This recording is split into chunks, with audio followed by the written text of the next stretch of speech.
Today our topic is generating electricity, alternating current generator.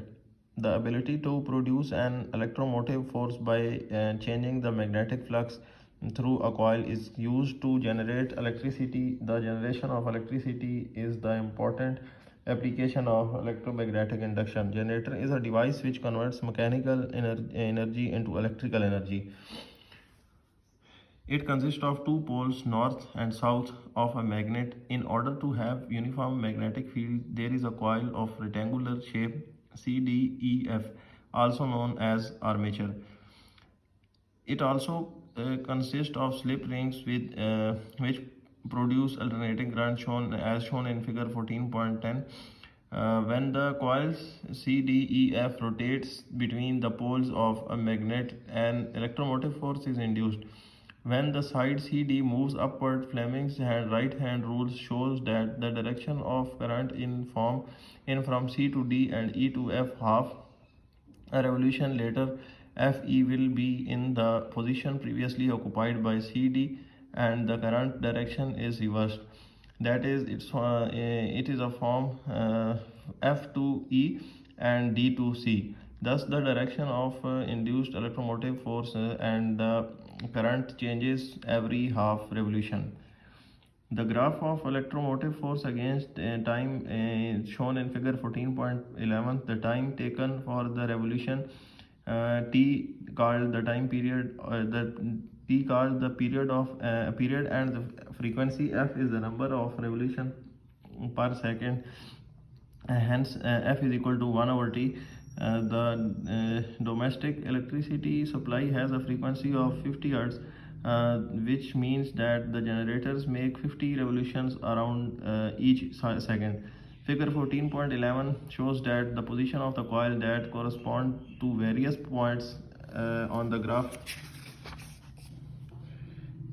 At position 1, the coil is at 0 degree. The coil is moving parallel to the direction of magnetic field and the magnetic flux is 0, so no EMF is induced.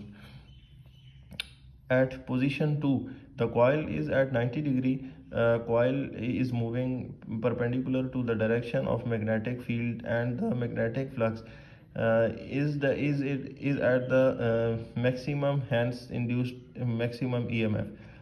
At position 3, the coil is 180 degree. The coil is moving parallel to the direction of the magnetic field and the magnetic flux is 0, so no EMF is induced.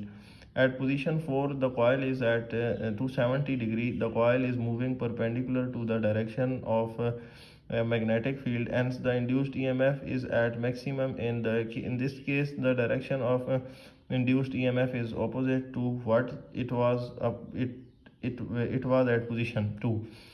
At position 5, the coil is at 360 degree. The coil is moving parallel to the direction of magnetic field, hence no EMF is induced. At this position, coil has completed full rotation and back to its starting point.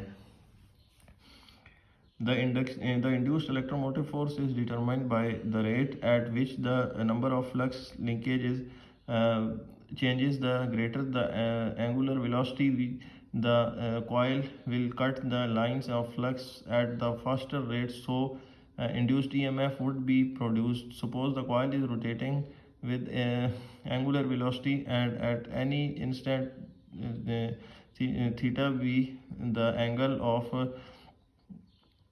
which the coil makes with the field B. If n is the number of turn in the coil, then the flux through the coil area of area A is you can see here there's equations. Today that was our topic.